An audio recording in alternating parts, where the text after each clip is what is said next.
सो hi everyone. ये हमारा I think 10th tutorial है।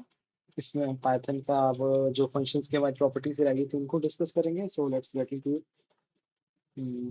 पाइथन फंक्शंस या functions. Okay, so last time हमने क्या क्या डिस्कस कर लिया था देख लेते हैं।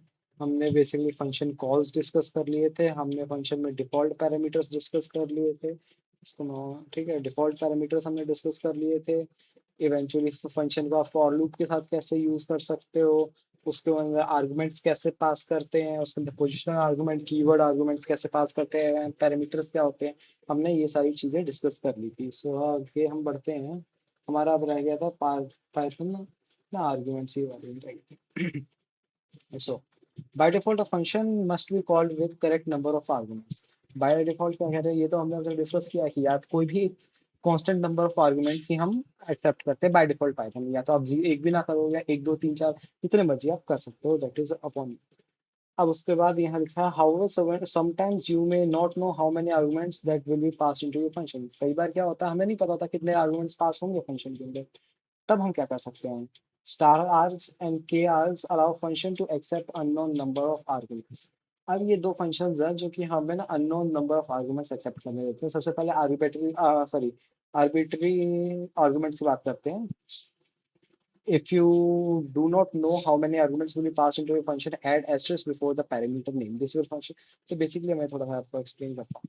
तो सबसे पहले tutorial 21 I think 20 हो गया ना। Then we'll make a file called 20 tutorial 21.py. Okay.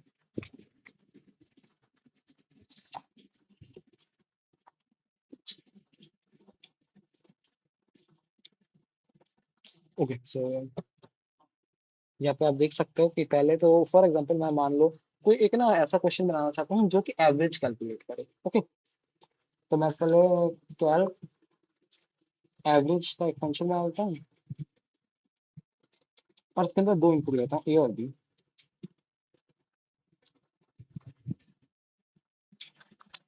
अब या तो मैं ऐसा करूँ average is equals to a plus b divided by 2 और रिटर्न एवरेज करूँ, या फिर इसको ना वैसे बाय द वे आप ऐसे साथ में भी लिख सकते हो,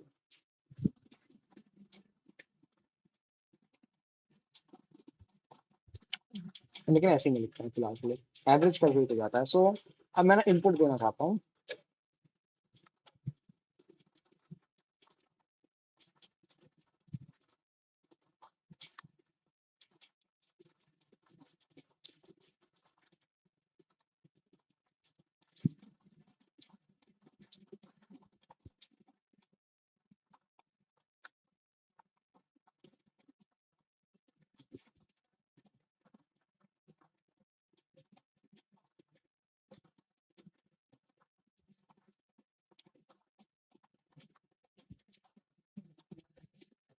सो I enter the first value let's say 5.1, second value दे रहा हूँ 4.9, इसका एवरेज 5 आना चाहिए। आ गया आंसर। तो ठीक है, आप ऐसे ऐसे निकाल सकते हो। लेकिन लेट से मेरे को दो नहीं वो चार वैल्यू करनी है, तो मैं चार वैल्यू एंटर करूंगा। मैं यहाँ पे चार ए बी सी डी चार वेरिएबल्स बनाऊंगा। अगर छह करूँ तो, और मतलब यूजर बाय एनी चांस, तो बेसिकली मैं एक ऐसा प्रोग्राम बनाना चाह रहा हूँ, इन शॉर्ट मैं कहूँ, जो कि जितने मर्जी नंबर आप दे दो वो उसका एवरेज फाइंड कर दे। तो ये आप प्रोग्राम कैसे बना सकते हैं, पहले तो आपको इनफाइनाइट नंबर ऑफ इनपुट लेने पड़ेंगे। वो इनफाइनाइट नंबर ऑफ इनपुट आप कैसे लोगे। फॉर पहले ना आर्गुमेंट से बात कर लेते हैं। लेट से इनफाइनाइट नंबर की भी बात नहीं करते अभी, हम ना मान लेते हैं पांच आउटपुट दे रहे हैं।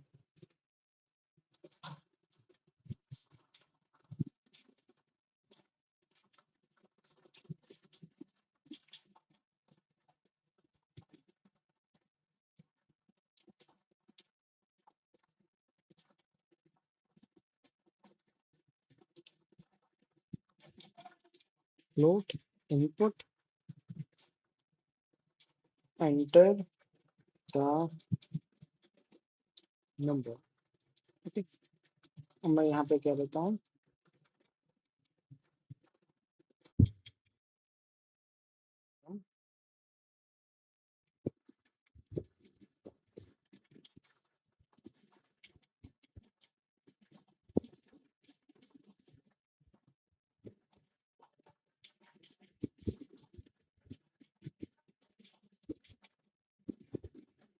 फर्स्ट, देन हमारी आएगा second, then third, then fourth, then fifth, then sixth. अब यहाँ पे आपको क्या इनपुट लेना पड़ेगा, ए बी उसका सी, फिर डी, फिर ई, है ना। ऐसे आपको 5 इनपुट लेने पड़ेंगे, सॉरी 6 इनपुट लेंगे ना, ई फिर एफ, और आप फिर इसको आप कैलकुलेट करोगे, ए बी सी फिर डी फिर ई प्लस एफ, इसको आप डिवाइड करोगे 6 के साथ और 6 से इनपुट आप दोगे।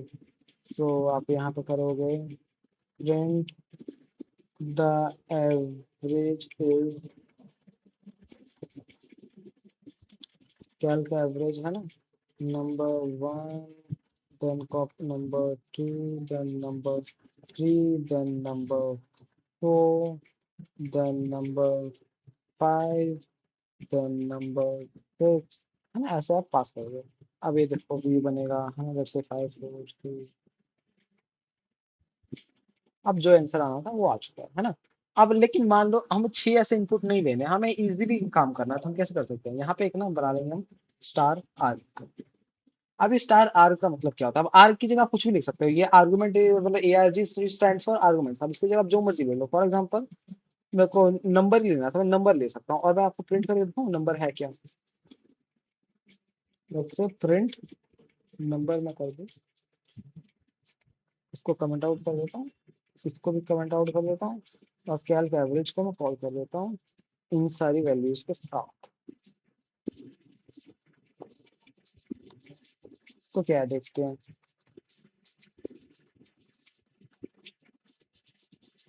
इधर देख सकते हो ये क्या है, इसने प्रिंट किया एक टपल। तो बेसिकली हो क्या रहा है, जब मैं एस्ट्रिक्स लगा के कोई भी नंबर लिखूं, जनरली वैसे आर लिख देते हैं, बट आप कुछ भी लिख सकते हो बाय द वे, अगर आपको नहीं पता, ठीक है। आर या आर लिख देते हैं, लेकिन आप कुछ भी लिख सकते हो। फॉर एग्जाम्पल नंबर लिखा है, तो अभी बेसिकली क्या करता है कि जितने आप इनपुट दे दोगे उन सबको एक टपल में स्टोर कर देता है। मैं डेटा टाइप बेसिकली आपको दिखा देता हूँ, टाइप नंबर, एंड फिर से मैं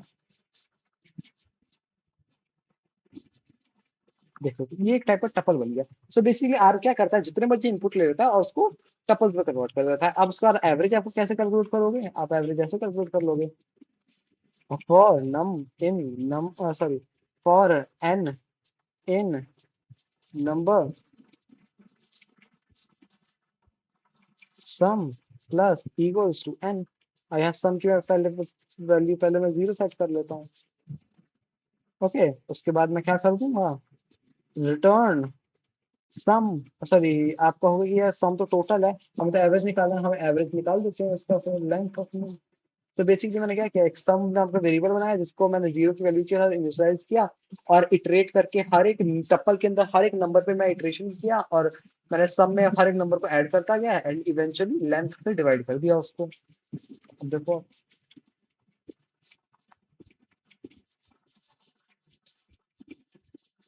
सॉरी रिटर्न अभी कर रहा हूँ ना, प्रिंट नहीं किया इसको print करते हैं। ओके, सो करा फिर वैल्यू आ गई। सो ऐसे एक तरीका होता है ये मल्टीपल आर्गुमेंट्स लेने का। अब हमें ए बी सी डी लिखने की जरूरत नहीं है, अब हम जो भी लिखेंगे वो ए बी सी डी के अंदर ही डायरेक्टली स्टोर होगा। और बाय द वे अब इसमें अब ये 6 इनपुट, अब इसको 4 कर दो, 3 कर दो। अब ये जो प्रोग्राम है, ये वाला जो हमारा फंक्शन है, ये इनपुट के नंबर पे डिपेंडेंट नहीं है। आपको बस इनपुट देना, एक दो दो दो हजार दे दो, इट डज नॉट केयर। ठीक है, बेसिकली जहां तक टपल स्टोर कर पाएगा वो इसमें स्टोर कर देगा। आप यहाँ पे सिर्फ नंबर ही नहीं दे सकते, आपको स्ट्रिंग्स नंबर्स बूलियंस जो मर्जी देना है आप दे सकते हो वैल्यूज। ठीक है, ये तो आ गया। अब इसके एक बार थ्योरी पढ़ देते हैं, या थ्योरी पढ़ देते हैं। The Rx parameter allows the function to accept any number of positional arguments। ये बेसिकली पोजिशनल आर्गुमेंट्स को एक्सेप्ट करता है, कीवर्ड नहीं है, कीवर्ड नहीं है क्यों नहीं है, पहले इसके साथ आप चाहो तो डिफॉल्ट आर्गुमेंट्स को यूज कर सकते हो। पोजिशनल और कीवर्ड्स को कैसे यूज करते हो उसके बारे में बात करेंगे, बट आप अभी के लिए ये देखो कि बेसिकली यहाँ पे देखो टाइप ऑफ आर्गुमेंट्स इसने, अब जिसने आर्ग्स अगर लिखा है तो उसको, जो पहले मैं नम यूज कर रहा था, तो उसका वेरिएबल का नाम आर्ग्स होगा, नम नहीं होगा। तो उसने जैसे टाइप प्रिंट किया, उसका फर्स्ट वैल्यू उसने ये इंडेक्सिंग के साथ एक्सेस कर ली, फिर ये सेकंड वैल्यू एक्सेस कर ली, और ये सारे आर्गुमेंट एक्सेस कर लिए। तब जो भी था ना, अब वो उसको एक्सेस कर सकता है। ओके, इसको आप रेगुलर एक्सप्रेशन के साथ भी यूज कर सकते हो। अब रेगुलर एक्सप्रेशन के साथ कैसे करेंगे उसके बारे में बात नहीं करता हूँ फिलहाल के लिए। ठीक है, प्रैक्टिकल एग्जांपल भी रहा। फॉर एग्जांपल यहाँ पे इन्होंने क्या किया है, आई थिंक ये टोटल, इन्होंने टोटल निकाला है, हमने एवरेज निकाला है, इन्होंने टोटल निकाला। टोटल निकालना है आपको, आप ऐसे निकाल सकते हो, सेम ही चीज किया है मैंने। आप जितने मर्जी आर्गूमेंट्स दो, आप देखो यार इन्होंने पहले 6 आर्गूमेंट्स करके किया था मैंने। अब 6 आर्गूमेंट्स की जगह लेट्स से मैं ना इनपुट की जगह मैं वहां पे मैनुअली उसको पास ऑन करने लगता है। जो देखना कैल्क एवरेज, मैं अगर लेट्स से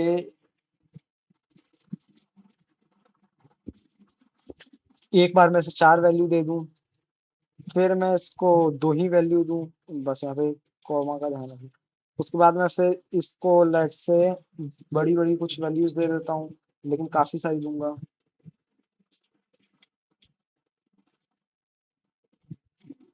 ये तीनों बार आंसर देगा भाई। एक मिनट, इसमें अच्छा यार प्रिंट में हर जगह नहीं लगाया, मैंने कहीं नहीं कराया।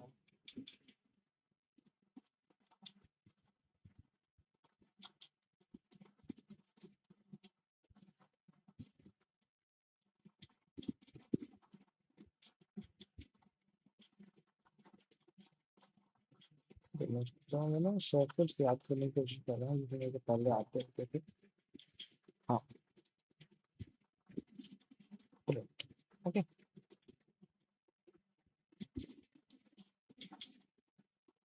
ये क्या है, ये देखो। इसने तीनों बार आउटपुट दिया है, डज नॉट मैटर मैंने कितने नंबर ऑफ इनपुट दिए। सो बेसिकली अभी इनपुट इंडिपेंडेंट हो गया, इनपुट के नंबर पे इंडिपेंडेंट हो गया है। ओके, अब मैक्सिमम वैल्यू आप फाइंड कर सकते हो। मैक्सिमम वैल्यू आप कैसे फाइंड करते हो, मैं आपको वो भी करके दिखा देता हूँ। लेट से आपको मैक्सिमम वैल्यू का फंक्शन बनाना है। अब ना मैं जैसे मैंने पिछले लेक्चर में भी बोला था कि इसमें ना हम बहुत सारी पुराने कंसेप्ट को भी साथ ही साथ यूज करते जाएंगे। अब वो आपको लगेगा कि भाई मैं मेन टॉपिक से डेविएट हो रहा हूँ, but I am not deviating from the main topic. Main topic जो हमारा है वो वैसा का वैसे ही रहेगा। All I am just doing right now is कि मैं इसको कंप्लीट कर देता हूँ। ठीक है, डेफिनेशन लेट से, मतलब मैं सारी चीजों को रिवाइज करके बता रहा हूँ कि कैसे आपको करना है। ओके, पहले मैं लिख लेता हूँ फिर एक्सप्लेन करूंगा इसको।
तो ये चीज के लिए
I, ठीक है, मैं काम करता हूँ इसको जीरो फर्स्ट डिजिट को मैक्सिमम मान लेता हूँ और आई मैं इक्वेशन को कंपेयर कर देता हूँ, या फिर एक ना मैं दो सिंपलर अप्रोच फॉलो कर देता हूँ फॉर एन करना फॉर एन इन नंबर्स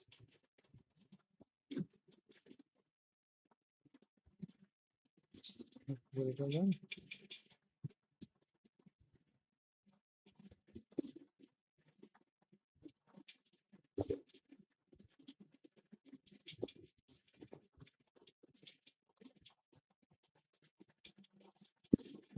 अगर आई एन लेक्स से बड़ा हो जाएगा lex is equals to N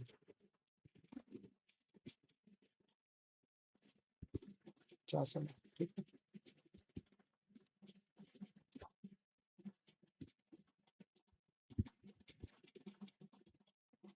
okay, सो ये मैं पहले पता नहीं क्यों कोई फालतू से अप्रोच ले रहा था। सो ठीक है, मैंने फाइंड मैक्सिमम नंबर में यूज कर रहा हूँ। अब मैक्सिमम नंबर को जितने मर्जी में से फाइंड करने हो सकते हैं, so सबसे पहले मैं क्या करूंगा, एक मल्टीपल इनपुट को मैं एक्सेप्ट करने के लिए यहाँ पे ये स्टार एस्ट्रिस का सिंबल यूज कर दूंगा और नम करके मैं एक टपल बना दूंगा। सो अब ये जितने भी मैं इनपुट दे रहा हूँ टपल में जाकर स्टोर हो जाएगा। अब मैंने मैंने क्या किया, सबसे पहले ना मैक्स को अब मैंने सेट कर दिया नंबर जीरो यानी फर्स्ट एलिमेंट के बराबर, कि जो भी पहला नंबर है उसको मैं फिलहाल फिलहाल मैक्सिमम नंबर मान दे रहा हूँ। अब वो हो ना हो डज नॉट मैटर, ठीक है, बस एक नंबर होना चाहिए और उसको मैंने मैक्सिमम कह दिया। उसका बाद मैं क्या करूंगा, इटरेट करूंगा नंबर्स नाम के स्टपल पे, और हर एक इटरेशन पे एक जो मेरे को वेरिएबल मिलेगा या जो भी नंबर मिलेगा, सॉरी वेरिएबल नहीं नंबर जो मिलेगा, उसको मैंने एन कह दिया। फिर अब मैं क्या कह रहा हूँ, अगर एन मैक्सिमम से मेरा बड़ा हो गया, बेसिकली जो मैं अभी तक मैक्सिमम मान के चल रहा हूँ उससे बड़ा नंबर मेरे को मिल गया, तो क्या हो जाएगा कि मैक्सिमम की वैल्यू उस नंबर के बराबर सेट हो जाएगी। वाई, बिकॉज वो मैक्सिमम से बड़ा है। और हर इटरेशन में चेक होता जाएगा, जैसे बेसिकली अभी पहले मैक्सिमम की वैल्यू 45 होगी, 45 मैक्सिमम 45 अभी के लिए एज्यूम कर लेते हैं हम। तो फर्स्ट इटरेशन पे आया तो उसने 45 को कंपेयर किया, क्या 45 45 से बड़ा है, नहीं, स्किप कर दिया, क्योंकि उसके आगे तो स्किप ही है ना। फिर से फॉर लूप रन हो जाएगा, नेक्स्ट इटरेशन में 97 आ गया, क्या 97 है, इसको मैं 40 एक बार मतलब एक काम करता हूँ 7 कर देता हूँ, ठीक है 7.8 कर देता हूँ, ठीक है। वैसे 45 से कोई प्रॉब्लम नहीं थी लेकिन रख सकते हैं, हम रखना हैं। 45 था, 45 से बड़ा तो नहीं है, स्किप कर दिया हमने आगे। अब क्या 97 45 से बड़ा है, हाँ बिल्कुल बड़ा है, तो मैक्सिमम की वैल्यू 97 सेट कर दो। अब 97 चेक करो क्या 7.9 से बड़ा है, नहीं, स्किप कर दो।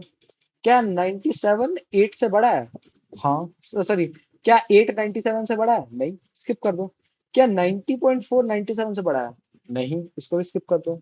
क्या 97 से बड़ा है, सॉरी सॉरी 7 90 से बड़ा है, नहीं, इसको भी स्किप कर दो। क्या 564 90 से बड़ा है, हाँ ये बड़ा है, सो मैक्सिमम कोई वैल्यू असाइन कर दोगे 564, सो 564 will be assigned to the maximum value which previously was 97 but now it is 564, and then we will compare the maximum number, that is 564 with negative of 405, and in this comparison obviously 964 564 is greater than minus 405, so the maximum value will remain the same, and the maximum value will be outputted by this print statement which is 564. If I show you in each iteration what happens, then print max, so this will print the maximum number after each iteration, and this will print when the number has been changed. Okay, number has been changed. Okay, let me show you that.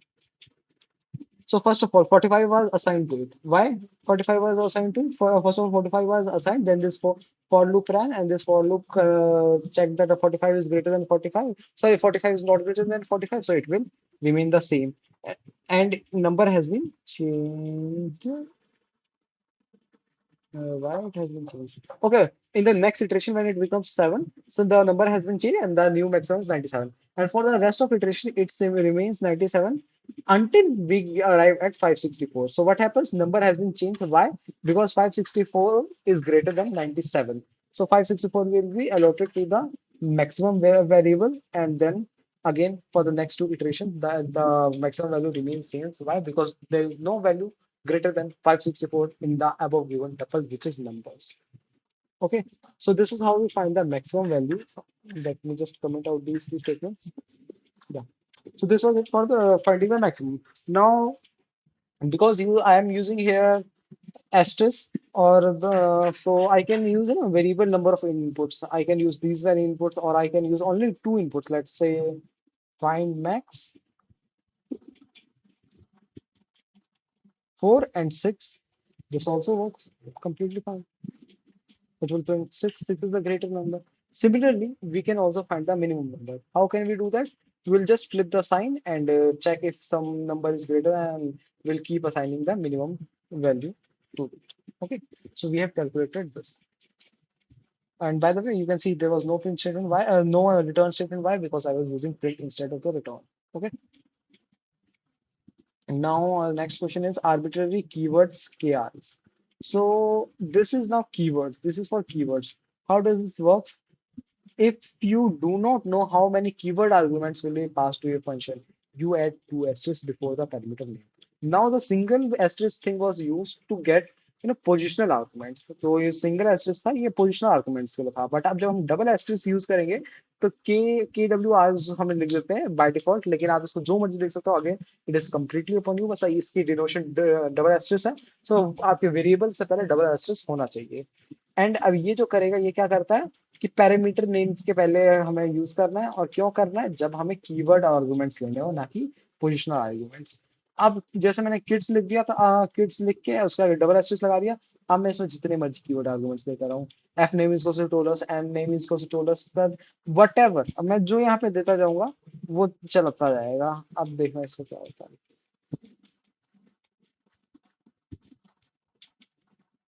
ये वाला मैं अगर आपको code run करके दिखाऊं तो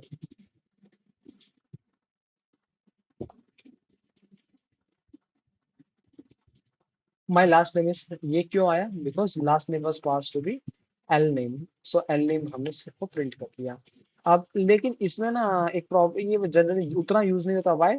because इसमें ना जो हमें पोजिशनल, जो भी हमने पोजिशनल वैल्यू अंदर पास किया, वो हमें वहां पे जाते हुए पता चल रहा है, पता होनी चाहिए कि उस पोजिशनल, सॉरी, उस कीवर्ड आर्गुमेंट का की क्या थी. जैसे यहाँ पे एल नेम इज रेफनेस है ना, सो आपको ये पता होना चाहिए. मैं एक बार आपको ये करके दिखा देता हूँ फॉर एग्जाम्पल.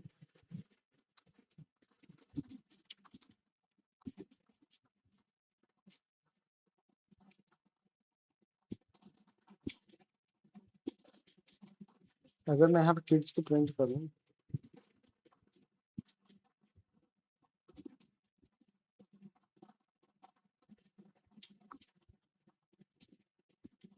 ठीक है, ये डिक्शनरी बन गई. वाई? बिकॉज याद करो, डिक्शनरी को हम कैसे क्रिएट करते थे? ऐसे ही तो क्रिएट करते थे. डिक्शनरी कैसे बनाते हैं, याद है आपको? डिक्शनरी हम कैसे बनाते हैं? Like name equals to Ayush.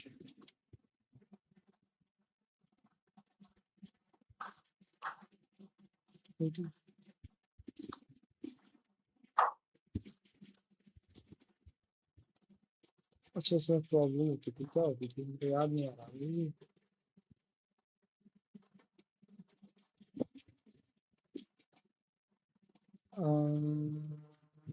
little bit verify little. My doctor is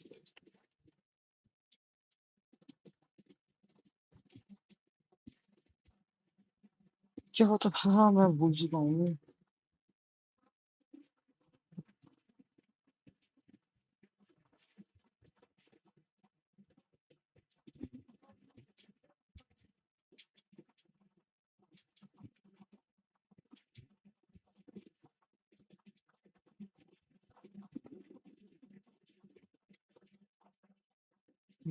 student database dictionary. Yeah. हाँ, कीज हमारे ना उससे बाहर होती थी. मैंने एज में सही लिखा, मैंने नेम में गलत होती है. ओके, इसको सर मैंने प्रिंट किया. Print my dictionary.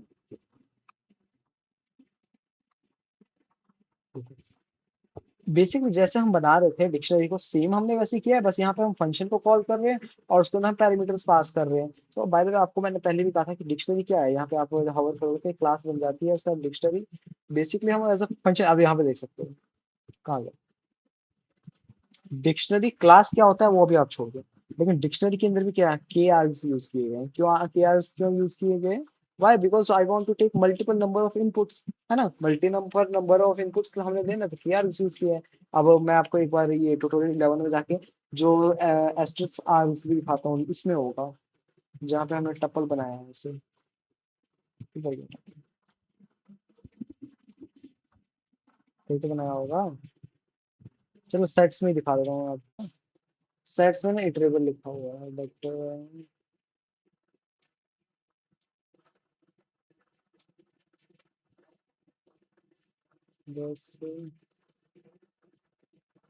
ओके,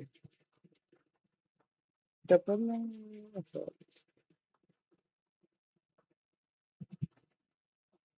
नहीं इसमें तो नहीं दिखा पा रहा। बट आपने जैसे डिक्शनरी में चेक किया ना, डिक्शनरी में देखो के आर एस यूज हुए हैं, क्योंकि दोनों का फॉर्मेट देखो आप। फॉर्मेट में आपको कोई डिफरेंस दिख रहा है? अगर मैं इसको यहाँ से हटा दूं, आप फॉर्मेट में कोई डिफरेंस, ये भी एक टाइप, ये वैसे बाय द वे क्लास है और ये एक फंक्शन है। डेफ भी एक क्लास होती है वैसे तो, इसे देखो ऑरेंज कलर है। ये फंक्शन है, ये क्लास, ये वाली क्लास हो गई। एंड इवेंचुअली उसके अंदर जो के आर क्योंकि दोनों में यूज किए गए हैं, तो देखने में सिमिलर लगते हैं। और इसीलिए अगर मैं इस फंक्शन में इसका डेटा टाइप प्रिंट करूँ, type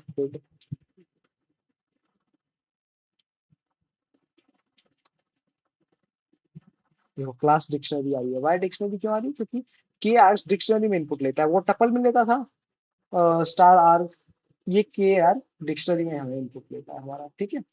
so this was it, अब आगे बढ़ते हैं।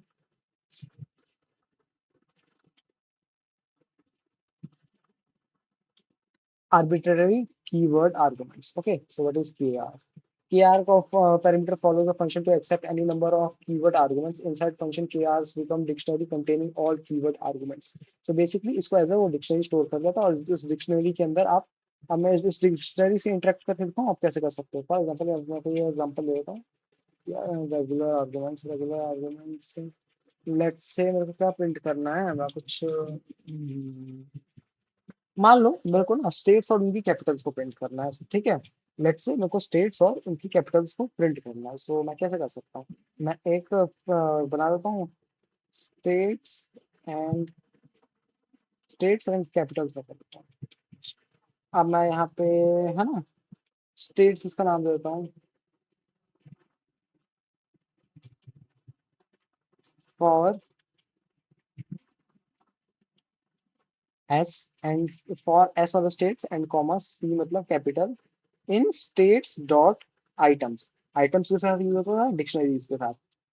प्रिंट, लेट्स से एफ बना देता हूँ, the capital of S for states is C for capital, full stop, ठीक है।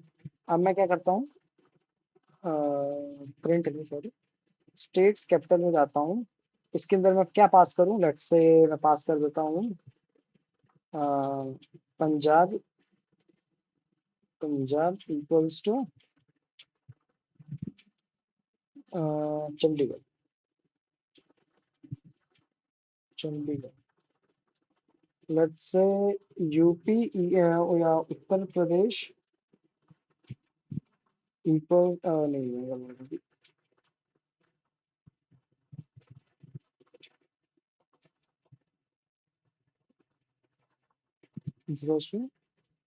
लखनऊ, आई थिंक स्पेलिंग ऐसे ही लिखी है।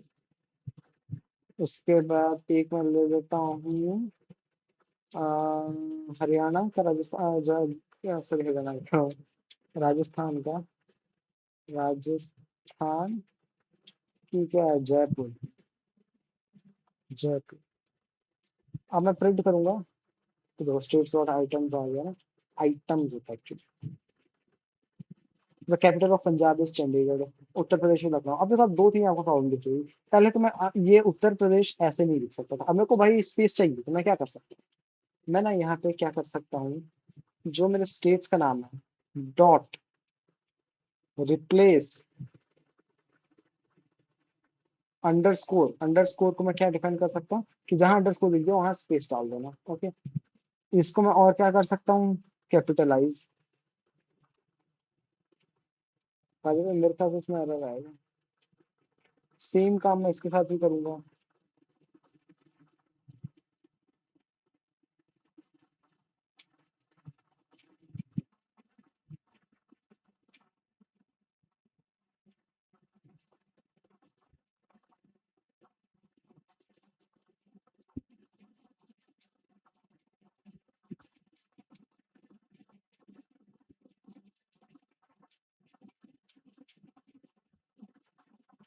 ओके,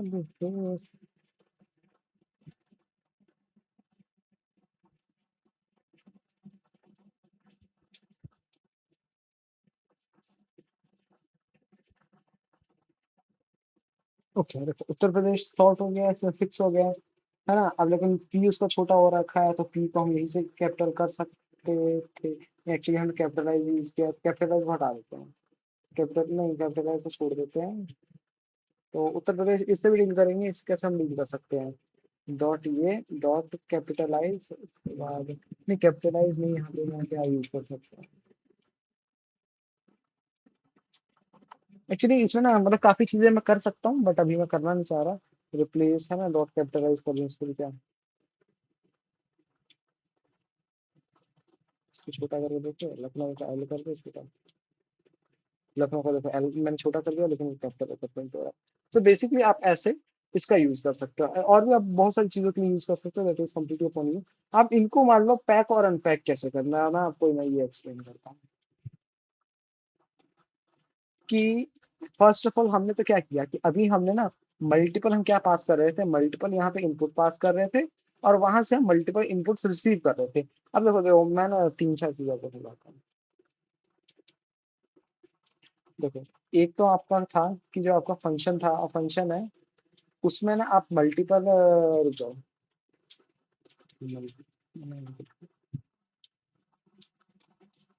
मल्टीपल पैरामीटर्स, एक तो मल्टीपल पैरामीटर्स होते हैं, और उसके बाद फिर हो जाते हैं आर्बिट्ररी पैरामीटर्स।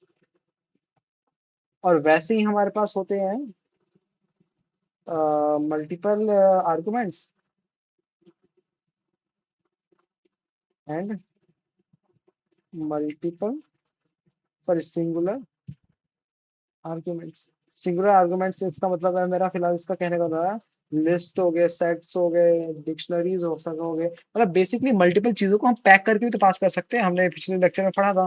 तो मल्टीपल पैरामीटर, अब देखो अब ऐसा है कि मल्टीपल पैरामीटर, और आप मल्टीपल लिस्ट भी पास कर सकते हो, कि मतलब एक ही फंक्शन में आप तीन चार लिस्ट पास कर सकते हो, और ये भी पॉसिबल है, ये हमने पढ़ लिया। मल्टीपल पैरामीटर्स और मल्टीपल आर्गुमेंट्स भी हमने पढ़ लिए कि यार यहाँ से हम तीन आर्गुमेंट्स दे रहे हैं, वहां से तीन पैरामीटर्स एक्सेप्ट कर रहे हैं। आर्बिट्ररी पैरामीटर्स और मल्टीपल और सॉरी मल्टीपल आर्गुमेंट्स की भी हमने बात कर ली है, कि बेसिकली कि आप कैसे मतलब मल्टीपल आर्गुमेंट्स दोगे, लेकिन वहां जाके एक साथ कन्वर्ज होके एक साथ बन जाएंगे।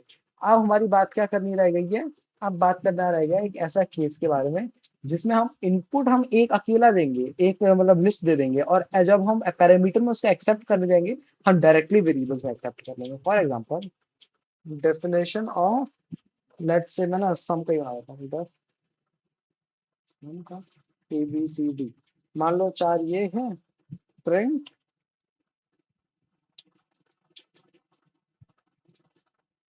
सम is equals to a plus b plus d, print sum. Let's say मैं ये कह देता हूँ। अब इवेंचुअली अब देखो इसके साथ होता क्या है, अगर मैं लेट्स से एक ना मैं बता देता हूँ, my tuple is equals to 45 83 और 93, ये समथिंग, ये तीन मैं टपल बना ली, एक और डाल देता हूँ 5। अब ये मेरे को पास करनी है, ये टपल की वैल्यू पास करनी है, तो मैं कैसे कर सकता हूँ, मैं ऐसे ही पास कर सकता हूँ, ऐसे पास करने की ट्राई करके देखते हैं क्या होता है। X for x in my tuple की थोड़ी मुझे गलती थी, सॉरी डेफ नहीं, देखो एरर आ गया, क्यों? क्यों पोजिशनल रिक्वायरमेंट्स हमने इनपुट देने थे, हम ऐसे नहीं दे, हम ऐसे लूप लगा के नहीं दे सकते हैं। तो हम कैसे देंगे कि भाई इस टपल से हम कैसे बनाए, हम क्या करें कि टपल के लिए अलग अलग वैल्यूज बनाए। अब जैसे इस टपल को मैं कैसे करूँ कि ए की वैल्यू मैं लिखूं, फिर माई माई टपल जीरो, फिर मैं बी की वैल्यू असाइन करूँ, ऐसे करूँ क्या? नहीं, ऐसे नहीं करेंगे। हम क्या क्या करेंगे, लिस्ट को पास करना, और ऊपर हम एक्सेप्ट सिंगुलरली एक एक करके कर रहे हैं, इंडिविजुअली कर रहे हैं, तो बेसिकली माई टपल लिखना है, और उससे पहले आपको एक एस्ट्रिक सवाल है, ये ऑटोमेटिक अनपैक हो जाएगा बेसिकली। अब ये जो आर्गुमेंट्स है ना, ये अनपैक होकर ऊपर जाएंगे। अभी मैं इसका एक्चुअली एक आपको लाइव एग्जांपल दिखाता हूँ, a b c d, let's say मैंने चार है मैंने यूज किया। अब मैं क्या कर रहा हूँ, A comma B comma C comma D is equals to asterisks my tuple. ये मैं करके दिखाऊं? तो ये ऐसे नहीं पॉसिबल होगा। वाई? क्या कह रहा है? Can't use standard expression here, sorry start expression here, कि यहाँ पे स्टार को आप यूज ऐसे नहीं कर सकते। बेसिकली अपना आप इसको ऐसे करते हैं कि ए बी सी डी चार वैल्यू यहाँ पे असाइन की और आप a b c d value pass करो तो यहाँ प्रिंट होगा। बट ये करने से सिंपल आप क्या कर सकते हो कि माई टपल को ही डायरेक्टली पास कर दोगे एस्ट्रिस लगा के, तो टपल अनपैक होके चल जाएगा। और सेम कहानी, सेम स्टोरी सेट के साथ भी है, सेम स्टोरी उसके साथ भी है। सेट बना के दिखाऊंगा आपको।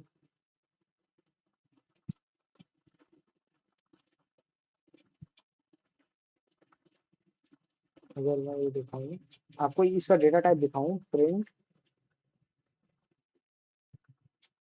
Type of,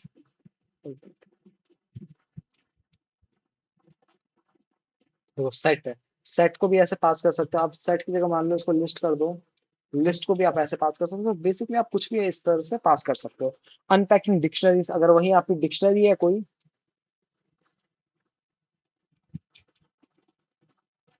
let's say my tuple नाम की डिक्शनरी बना लेते हैं, और डिक्शनरी में ना यही सारा कॉपी कर देते हैं कंटेंट। अरे ये ऐसे कॉपी भी नहीं होगा एक्चुअली, ऐसे कॉपी तो हो जाएगा।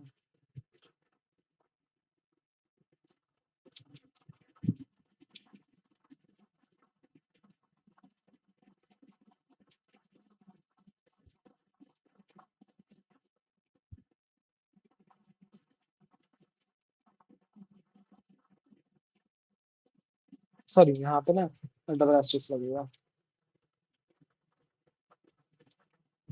ओके ओके, वहाँ पे एक्सेप्ट करना भी तो है ना हमें।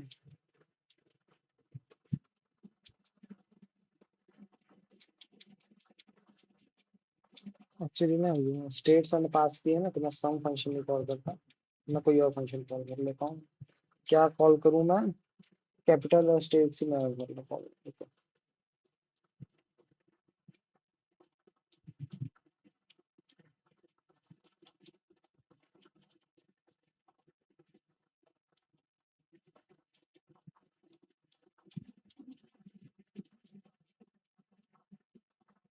ठीक है, मैं ना एक फंक्शन आ रहा हूँ जो स्टेट्स को यूज करेगा। डेफ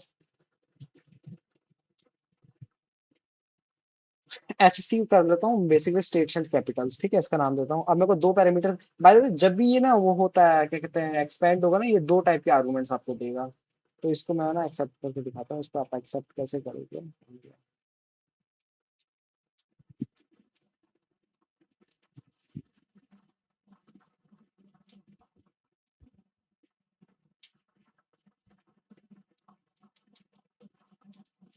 बेसिकली आप यहाँ पे ना अपनी कीज एंटर करोगे, पंजाब कॉमा उत्तर प्रदेश, या फिर यूपी कह देते हैं, इसको पीवी कह देते हैं।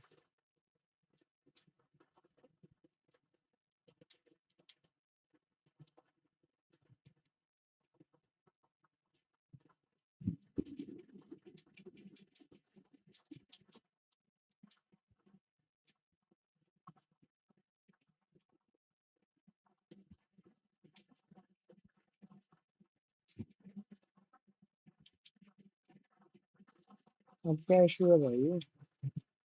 ओके ओके सॉरी, ये तो ऐसे है ना, स्टेट डिक्शनरी के पास करते हैं, स्टेट इंडिया इसमें शॉर्ट कर। ओके, तो बेसिकली क्या है कि आप कोई भी डिक्शनरी को अनपैक करके पास कर रहे हैं, तो पहले आप मेक श्योर करो डिक्शनरी की जितनी कीज है यहाँ पे आपकी वो कीज बनी हुई है, एंड आप इवेंचुअली उन सबको प्रिंट कर पाओगे। अगर आपको नहीं पता कि वहाँ क्या क्या कीज है, तो आप ऐसे कर सकते हो, स्टार आर।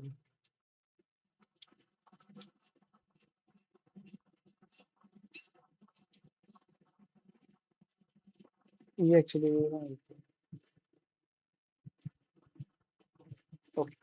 तो आप ना डबल एस्ट्रिस लगा के आप कुछ भी पूरी डिक्शनरी को ही इंपोर्ट कर लो और आप प्रिंट कर सकते हो। मतलब बेसिकली डिक्शनरी को अनपैक करके आपने भेजा और पैक करके प्रिंट कर दिया। अभी आपको कहे लगेगा कि ये काफी तो यूजलेस है, फिर आप डायरेक्टली डिक्शनरी पास कर देते। तो ये तो मैं आपको करके दिखा रहा हूँ। तो जनरली क्या होगा, आपकी जो डिक्शनरी की कीज है वो आपकी इनपुट में होनी चाहिए, और डिक्शनरी को फिर आप अनपैक करके भेज सकते हो। डिक्शनरी को अनपैक करके मैंने भी टू बी ऑनेस्ट ज्यादा कोई भेजा नहीं है, बट ठीक है। This is what we have discussed right now. अब पाइथन स्कोप्स की बात कर लेते हैं, ठीक है। मैंने आई थिंक अभी तक ये वर्ड यूज किया है, मैंने कभी प्रॉपर्ली आपको डिफाइन करके नहीं बताया कि स्कोप्स होते क्या है, but let me define right now. Scope होता क्या है कि आप कोई भी आपके वेरिएबल है, फॉर एग्जाम्पल ये कुछ ना ब्लॉक ऑफ कोड्स होते हैं। ब्लॉक ऑफ कोड बेसिकली यहाँ पे फंक्शंस की वजह से मैं बात कर रहा हूँ। कोई एक फंक्शन है, अब इसे ये फंक्शन है, मैंने इसके लिए सम वेरिएबल यूज किया ना, अब मैं इसके बाहर अगर प्रिंट करने की कोशिश करूँ किसी भी केस में, देखो सम, अच्छा सम तो फंक्शन का नाम भी है ना यार, इसको सम इसको छोड़ देता हूँ। लेट्स से मैक्स, मैक्स किसी और फंक्शन का नाम नहीं है, मान लो मेरे को मैक्स प्रिंट करना है। अच्छा मैक्स एक फंक्शन का नाम होता है यार,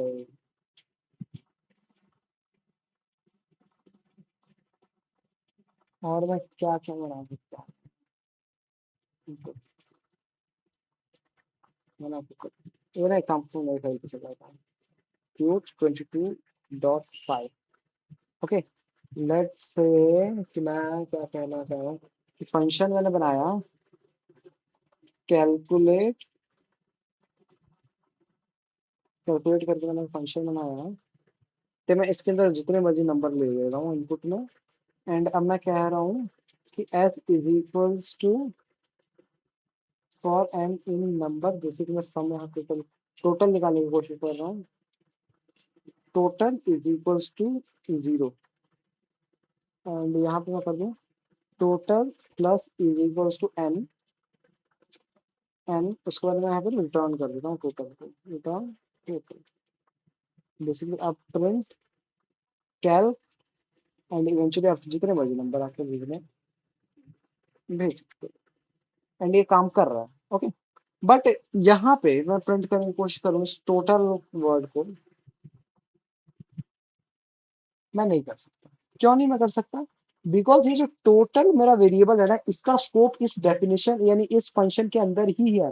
बेसिकली मैं इस टोटल वैल्यू को कहीं बाहर एक्सेस नहीं कर सकता, उसको एक्सेस करने के लिए मेरे को इसी फंक्शन के अंदर होना होगा। सिमिलरली अगर मैं कोई वेरिएबल बनाता हूँ x, x is equals to 78, मान लो मैं ना यहाँ पे टोटल में लास्ट में ना प्रिंट करना चाहता हूँ, यहाँ पे उससे पहले एक्स प्रिंट करना चाहता हूँ। अब मैं प्रिंट करके देखूँ एक्स, ये एक्स की वैल्यू 65 थी, 65 कहाँ है? ओके 78 थी, 78 ये एक्सेस कर पा रहा है, क्यों? क्योंकि ये जो होता है ना, ये हमारा मेन फंक्शन का पार्ट है, तो ये इसके अंदर इंपोर्ट हो सकता है। बेसिकली कोई भी चीज आपकी बाहर पड़ी हुई है उसको आप फंक्शन के अंदर यूज कर सकते हो, लेकिन आज जो चीज आपने फंक्शन के अंदर बनाई है उसको आप फंक्शन के बाहर नहीं यूज कर सकते। और सेम ये दो फंक्शन के बीच में बात है। लेट्स से मैं ना एक डिफरेंस वाला फंक्शन बनाता हूँ, फंक्शन डिफरेंस, ए कॉमा बी से दो इनपुट लूंगा मैं, और उसके बाद मैं रिटर्न करना चाहूंगा ए माइनस बी।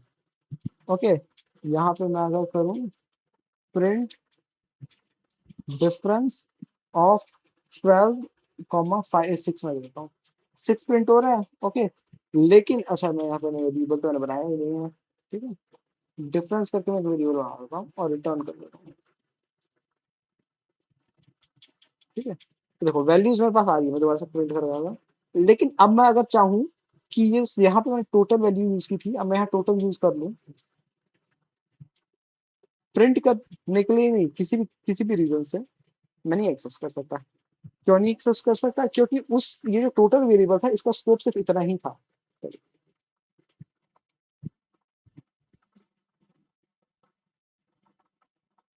ये जो टोटल मेरा वेरिएबल है इसका स्कोप सिर्फ इतनी ही लाइन में है, ये जो डिफरेंस है उसका स्कोप सिर्फ इतना ही है, और ये जो एक्स है इसका स्कोप पूरे प्रोग्राम में है। सो आपको ये स्कोप के तरह से आप समझना होगा। Variable is only available inside the specific region it is created, this is called a scope. जैसे यहाँ एक्स है, एक्स का स्कोप इस फंक्शन के अंदर ही है, बाहर आप एक्सेस नहीं कर सकते। Function inside a function, by the way. अब ये जो एक्स है ना इसको आप अंदर एक्सेस कर सकते हो, क्यों? क्योंकि टेक्निकली तो ये भी इसी फंक्शन के अंदर है, लेकिन जो इस फंक्शन के अंदर वेरिएबल बनेगा ना उसको आप यहाँ पे बाहर नहीं एक्सेस कर पाओगे। इसमें मैं करके दिखाऊंगा आपको।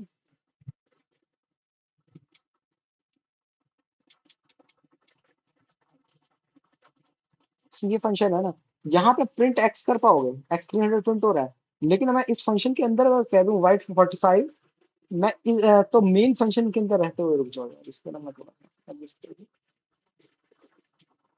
स्पेसिंग का थोड़ा सा इशू हो जाता है। जनरली जब बाहर से कॉपी करके लाते हैं।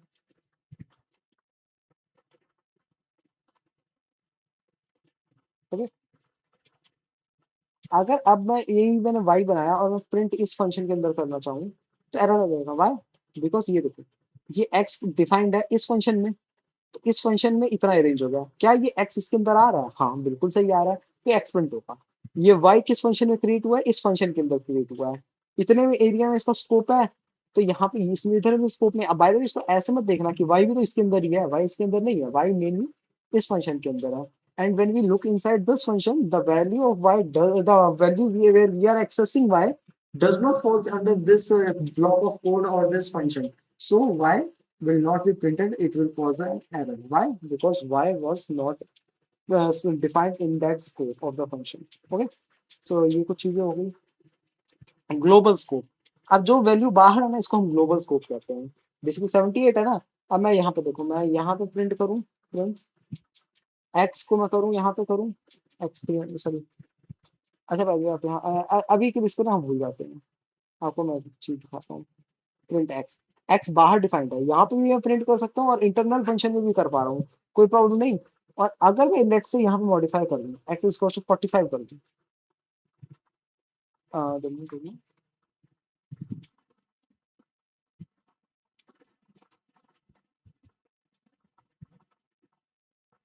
आप प्रॉब्लम आ गई। प्रॉब्लम क्या आ गई? ये कंफ्लिक्ट है, कंफ्लिक्ट मोस्ट प्रॉब्लम में लिखा होगा।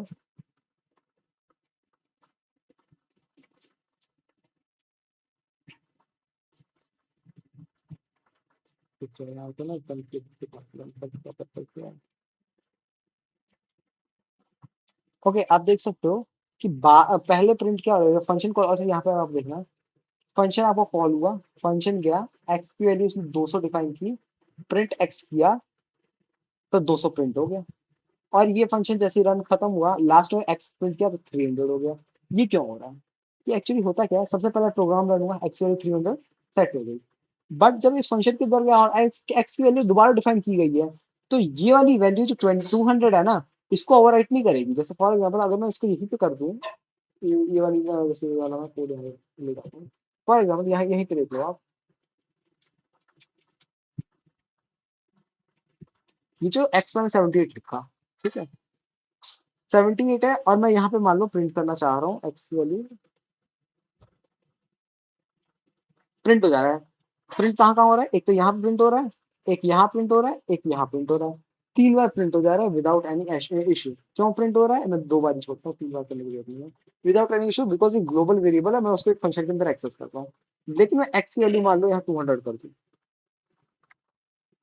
आप देखो अब दोनों बार 200 वैल्यू आ रही है। तो आपको क्या लगा कि भाई नॉर्मली क्या होता है, इस लाइन को मैं कर रहा हूँ, नॉर्मली क्या होता है कि एक्स की वैल्यू में यहाँ पे जैसे 200 लिखी, तो पहले 78 डिफाइन थी, तो अभी ओवरराइट हो जाती है, 78 तो 200 बन जाता है। तो इस केस में भी यही हुआ होगा? नहीं, ये नहीं हुआ। इनफैक्ट मैं आपको ये शो कर सकता हूँ, अगर मैं ब्लॉक ऑफ कोड से बाहर निकल के एक्स प्रिंट करूँ, तो 78 प्रिंट हो रहा है। तो सबसे पहले सॉरी, इसको ना मैं बाद में कर देता हूँ इसको, इसकी वैल्यू अभी भी 78 है। क्यों 78 है? तो इस बार 200 चेंज क्यों हुआ? क्योंकि जब एक ही वेरिएबल को आप किसी ब्लॉक ऑफ कोड के अंदर और ग्लोबल वेरिएबल में भी यूज करते हो, तो क्या होता है कि ग्लोबली उसकी वैल्यू सेम रह जाती है, लेकिन इस ब्लॉक के लिए उसकी वैल्यू चेंज हो जाती है, 200 हो गई है, और ये इसी ब्लॉक के लिए 200 है, और इसके बाहर 78 है। ओके, ये पता चल गया। तो लेकिन अगर मैं चाहता हूँ कि एक फंक्शन के अंदर बैठे बैठे मैं बाहर की वैल्यू को मॉडिफाई कर पाऊँ, तो वो कैसे कर पाऊंगा? उसके लिए आपको कीवर्ड एक यूज करना पड़ता है, ग्लोबल। ग्लोबल आपने जैसे यूज किया ना, ग्लोबल्स होता है शायद, कीवर्ड ग्लोबल में ग्लोबल्स होता है, ग्लोबल है, ठीक है, ग्लोबल एक्स।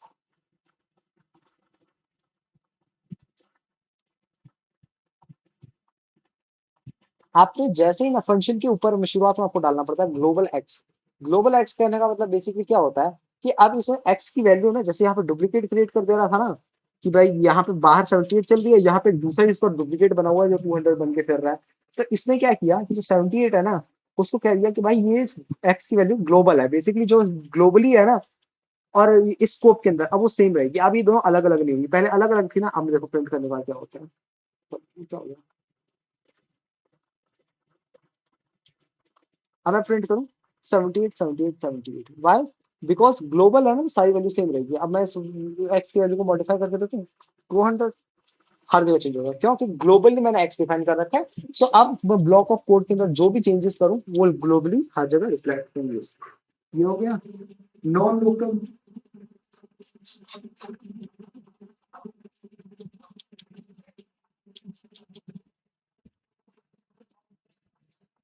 नॉन लोकल भी मैं आपको दिखा दूं।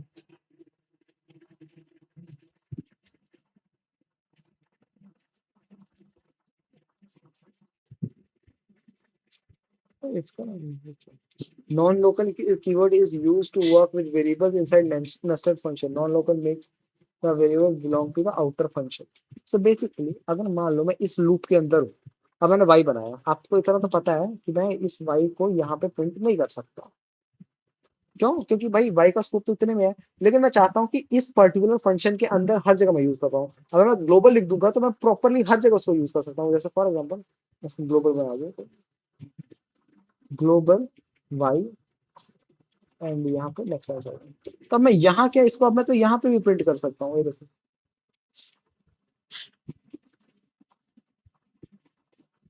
सॉरी बाहर तो नहीं कर सकता, बाहर डिफाइंड नहीं है ना एक्चुअली, बाहर डिफाइंड नहीं है। तो मैं ग्लोबल बनाने से ये काम नहीं करेगा। एक मिनट मैं दिखाता हूँ प्रिंट फाइल। यहाँ पे एरर आ रहा है, ग्लोबल बना के नहीं होगा। तो फंक्शन के अंदर हमें अगर बनाना है कि भाई वो हर जगह यूज हो पाए, तो मैं क्या करूंगा, नॉन लोकल कर दूंगा। नॉन लोकल वाई, क्या होगा,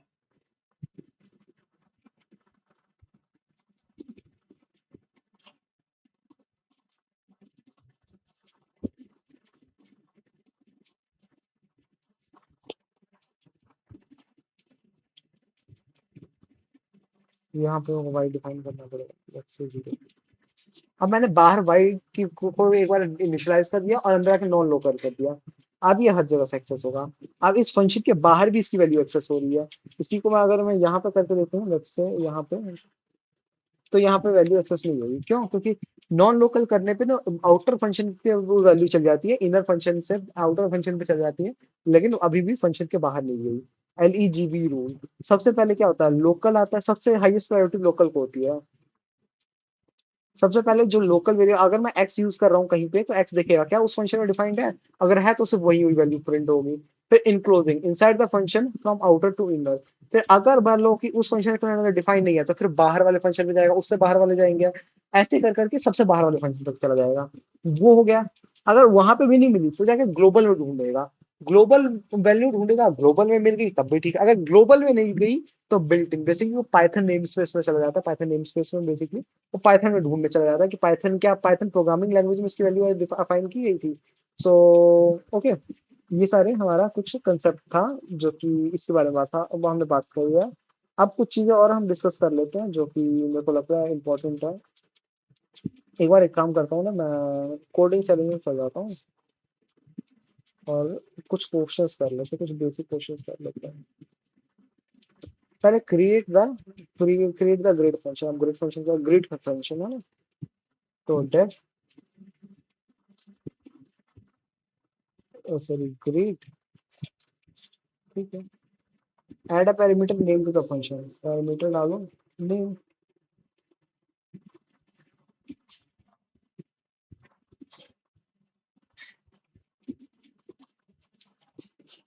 print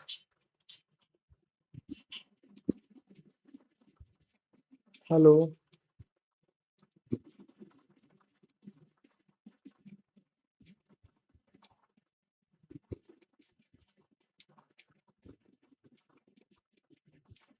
name,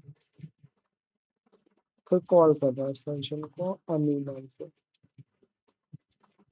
great Anil, check कर बस।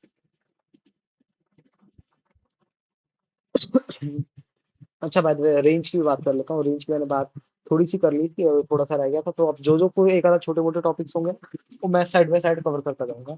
सो बेसिकली पाइथन रेंज क्या कहता था, बिल्ट इन रेंज। अब इसमें ना, तो मैंने आपको बताया था, स्टार्ट बताया था, स्टॉप बताया था, वही शुरुआत आपको यहाँ से करनी है, स्टॉप आपको यहाँ पे करना है।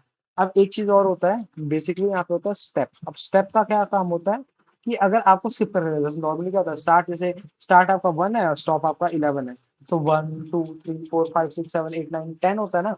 अगर स्टेप ऑफ 2 लगा दोगे तो 1, फिर 1 के बाद 2 पे नहीं जाएगा, वो 1 + 2 हो जाएगा यानी 3, फिर 3, फिर आपका 3 में 2 प्लस होगा 5, फिर 3 में 2 प्लस होगा 7, फिर 3 में 2 प्लस होगा 9, और फिर 3 में 2 प्लस होगा 11। 11 रेंज में तो नहीं था तो नहीं यूज होगा, ठीक है। अब रेंज को 3 या आर्गुमेंट के साथ यूज किया जा सकता है, मैं रेंज भी करके दिखा देता हूँ।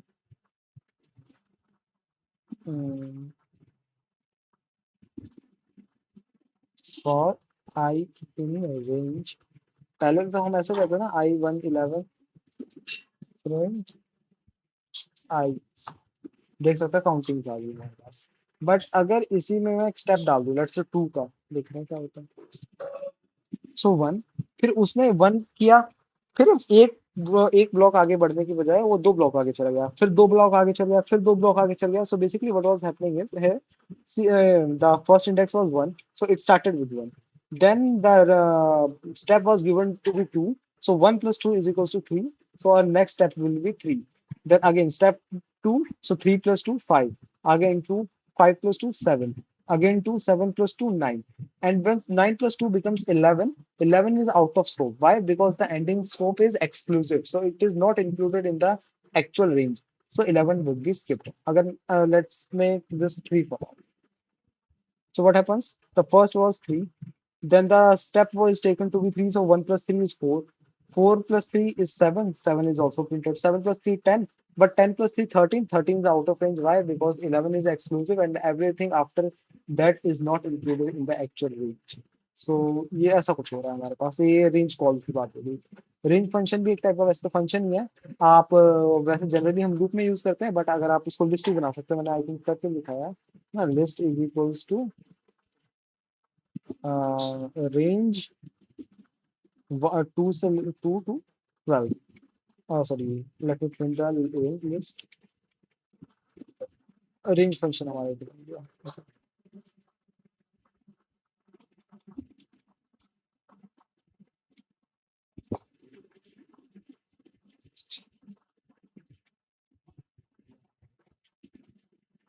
So you can see we have created a range list। Okay, let's add a step value, 2, by default step value is 1, so 1 2 4 6 8 10, what happens if I add minus 1? Nothing is created. Why? Because 2, then it goes to 2 minus 1, 1, which is out of range. Let me make this.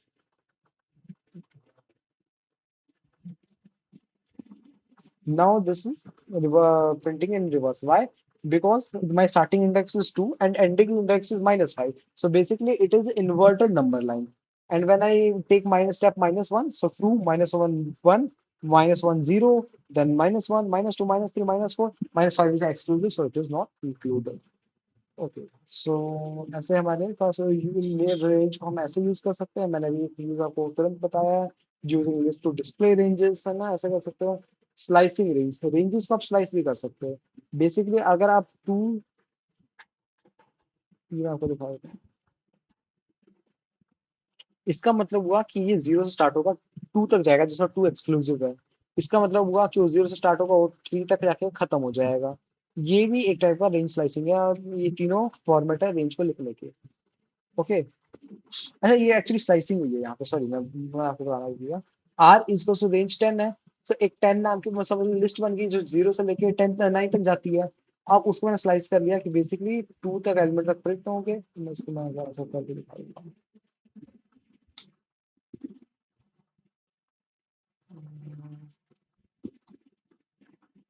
C you can see the range.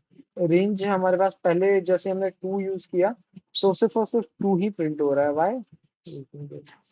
कि उसके second range पे उसने क्या check किया, second range, पहले second index पे check किया। What was second index? Second index starts from 0 1 2, again range also starts from 0 1 2, so the value of second range, second index is also equals to the second range. Then we can start from 0 and go to up to 3, so range will be there. And if I convert this into a list, you'll be able to see the one. So membership test, you can also do memberships using 6 in R and a lot of things. You can also use length, and let me just attempt the coding challenge. Print from. use for loop with for x in range 6. The tab does not work, by the way, if you don't know. Print x 22 to 25. Okay. So for x in range 2, comma 5. I'm not sure 5 we do we have to actually know. Okay.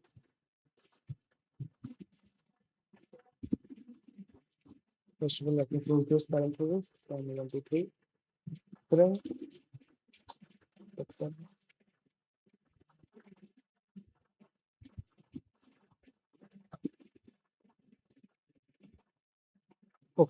So this was it for the range concept, and see you in the next video.